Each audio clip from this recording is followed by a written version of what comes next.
While modern bakers obsess over sourdough starters and artisan techniques, 7 traditional Amish bread recipes remain virtually unknown outside their communities. These aren't lost because they taste bad or require exotic ingredients.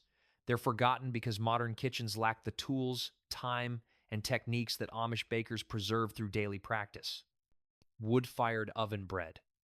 The most fundamental Amish bread that modern bakers cannot replicate requires the one thing contemporary kitchens universally lack: a wood-fired brick oven built into the home's structure and fired daily for all cooking needs. This isn't rustic artisan bread baked occasionally in boutique wood ovens, but everyday bread baked in ovens that maintain specific temperature zones impossible to achieve with modern equipment. The brick mass stores heat for hours after the fire burns down, creating a gradually declining temperature that Amish bakers exploit for sequential baking. The bread goes into the hottest oven immediately after removing coals, approximately 500 to 550 degrees Fahrenheit. The residual heat bakes the bread while gradually cooling, creating crust and crumb characteristics that electric and gas ovens cannot duplicate. The bread develops a deep mahogany crust from radiant heat bouncing off brick surfaces. The interior stays incredibly moist despite the intense initial heat because the steam generated cannot escape the dense oven environment. Modern attempts to recreate this bread in conventional ovens fail because temperature curves differ fundamentally. Electric ovens maintain constant temperature through cycling elements. Wood-fired ovens deliver constantly declining heat that starts intense and gradually mellows. The bread recipe itself isn't secret. The oven technology is simply absent from modern homes. Even professional bakeries with wood-fired ovens don't replicate this bread because they fire ovens for bread specifically rather than maintaining constantly hot ovens for all cooking needs. Communion bread. Amish communion bread follows recipes so closely guarded and rarely made that only elderly women in each community typically possess the knowledge to prepare it correctly. The bread appears only twice yearly during communion services, making it perhaps the least practiced recipe in Amish baking. The dough contains only flour, water, salt, and sometimes oil, no leavening of any kind. The unleavened composition mirrors biblical descriptions of communion bread, but the preparation technique determines success or failure. The dough must be rolled paper thin, so thin you can nearly see through it, then scored in precise patterns before baking. The scoring creates breakpoints, allowing the bread to separate cleanly during the communion service when church elders break pieces for distribution to members. Improperly scored bread tears raggedly or refuses to separate at the scores, creating awkward moments during the solemn ceremony. The baking happens in moderate ovens that crisp the bread without browning it excessively. The final product should snap cleanly, produce no crumbs when broken, and have a neutral flavor that doesn't compete with the grape juice served alongside it. Modern bakers attempting this bread typically fail at the rolling phase. Achieving paper-thin consistency across large sheets requires strength and technique developed through decades of practice. Even those who successfully roll the dough often score it incorrectly, creating bread that won't break cleanly. The recipe's infrequent preparation means younger Amish women often don't master it until they're middle-aged, and modern bakers have virtually zero exposure to the technique. Zwieback.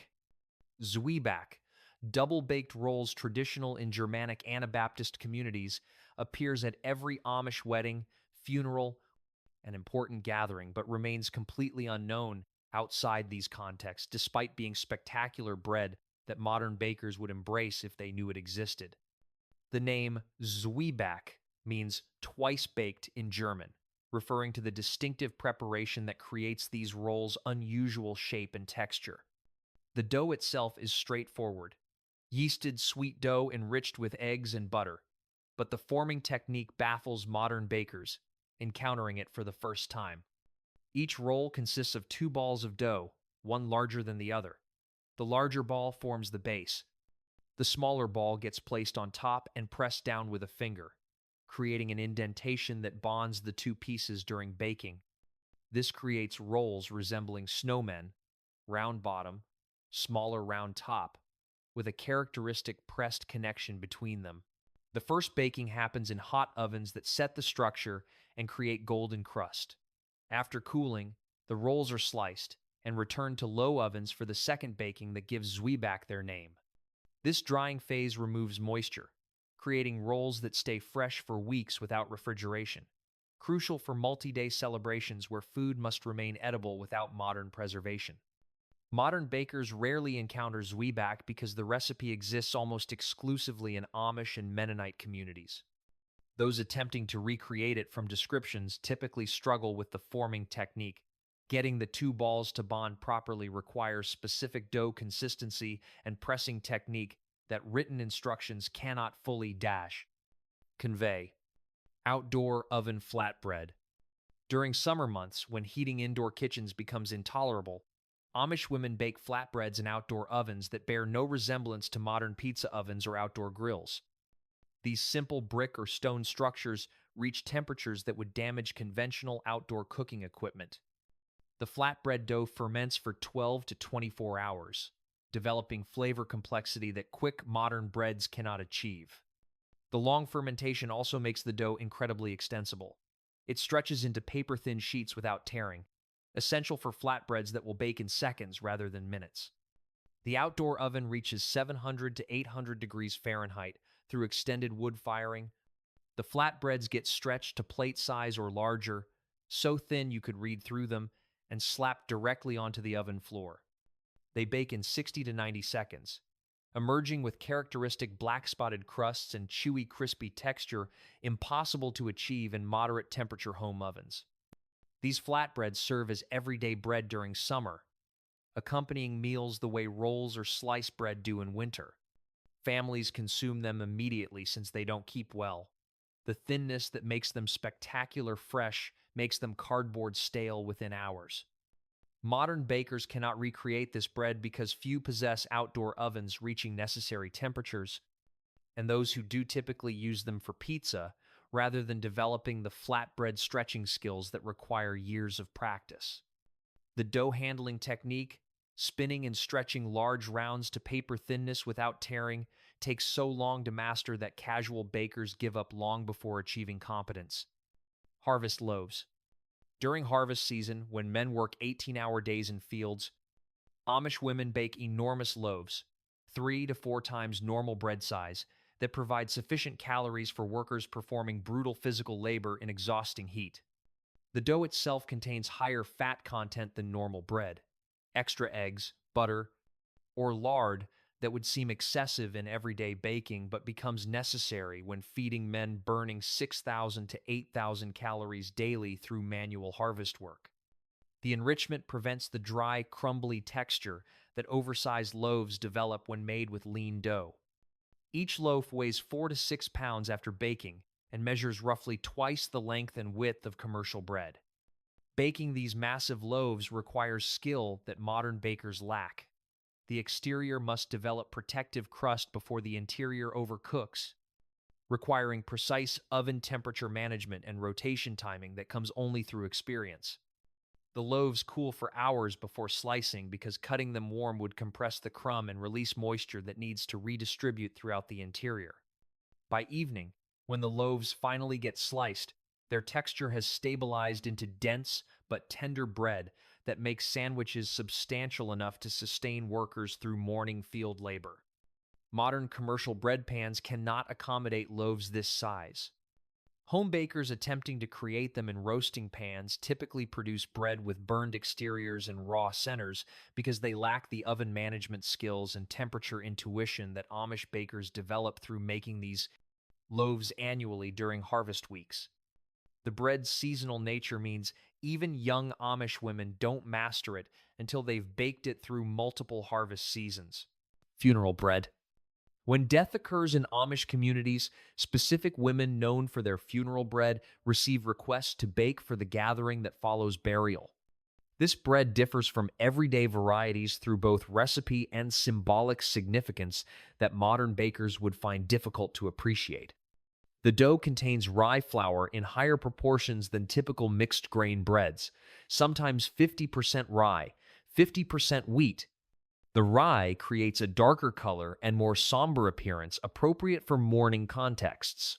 The bread's dense, heavy character mirrors the emotional weight of loss. The loaves are shaped into simple rounds rather than decorative forms. No braiding, no shaping, nothing that suggests celebration or joy. The plainness reflects Amish values about death being natural transition rather than tragedy requiring elaborate response. The bread gets sliced thick, nearly an inch per slice, and served plain without butter or spreads. Eating this substantial bread provides comfort through familiarity and nourishment rather than through pleasure or indulgence. The bread's hearty character sustains mourners through long days of visiting, viewing, funeral service, and burial. Modern bakers rarely work with high rye doughs because rye flour behaves completely differently than wheat. It's sticky, non-elastic, and requires different handling techniques that most contemporary bakers never learn. Even those comfortable with rye typically use it in smaller proportions than funeral bread requires, making the full rye handling techniques essentially lost knowledge outside communities that maintain these traditions. Pre-dawn, breakfast bread. The bread that Amish families eat for breakfast wasn't baked that morning or even the night before. It was prepared the previous afternoon specifically to be sliced and toasted over the morning wood stove fire, creating breakfast that modern toast cannot approximate. The dough contains more sugar than standard bread, sweet enough to taste pleasant without any spreads, and bakes into dense loaves that slice cleanly even when slightly stale.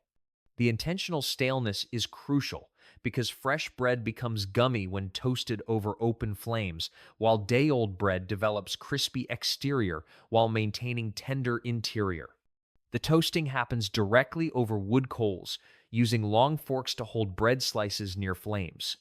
The method creates variable charring, some bites heavily toasted, others barely warmed, that mass-produced uniform toasters cannot replicate. The bread picks up subtle smoke flavor from wood combustion that electric heating elements cannot provide. Modern bakers could potentially make the bread itself, but they cannot recreate the toasting method that defines its character. Electric toasters produce uniform browning that lacks the charred spots and smoke infusion that make pre-dawn breakfast bread distinctive. Gas flame toasting comes closer, but still misses the wood smoke component. The bread exists specifically for this preparation method. Eaten fresh, it's unremarkable. Toasted over wood fire after aging overnight, it becomes something modern bread cannot match. Why modern bakers can't make these? These 7 breads remain forgotten not because recipes are secret, many Amish gladly share instructions, but because modern kitchens lack essential elements that make these breads possible. Wood-fired ovens with specific heat characteristics don't exist in contemporary homes. The temperature curves, radiant heat patterns, and moisture management that brick ovens provide cannot be duplicated by electric or gas ranges regardless of technique. The time requirements exceed what modern schedules accommodate. Overnight fermentation, all-day baking sessions, and sequential preparations that span multiple days simply don't fit contemporary lifestyles. The technique knowledge has vanished from mainstream baking culture. Stretching flatbreads, paper-thin, managing high-rye doughs, and forming zwieback properly require hands-on teaching that written recipes cannot provide. Perhaps most significantly, modern bakers lack context for these breads. Without wood stoves to toast over, without harvest crews to feed, without communal gatherings requiring specific bread types, the motivation to master these difficult techniques doesn't exist. The preservation challenge. As older Amish women age and younger generations face pressure to simplify traditional practices, even within Amish communities, these breads face uncertain futures. Communion bread knowledge resides primarily with elderly women who make it only twice yearly. As they die, younger women must deliberately seek instruction rather than automatically inheriting the skill through observation. Some communities report that only 2 or 3 women still make proper communion bread. The massive harvest loaves disappear as farming mechanizes and harvest crews shrink. Fewer workers mean less need for enormous bread, reducing opportunities to practice the specialized techniques. Outdoor ovens fall into disrepair when maintenance costs and effort exceed convenience of indoor baking. Families that once maintained these structures for summer flatbread now tolerate hot kitchens rather than rebuilding deteriorating outdoor ovens. Even zwieback face decline as weddings adopt simpler food service and modern bakeries offer to supply gatherings with commercial alternatives. The convenience of purchasing rather than producing tempts communities just as it did mainstream culture decades ago. The preservation challenge mirrors what happened to countless traditional foods. When daily practice ends, knowledge vanishes within one generation. These 7 forgotten Amish breads reveal how thoroughly modern baking has diverged from traditional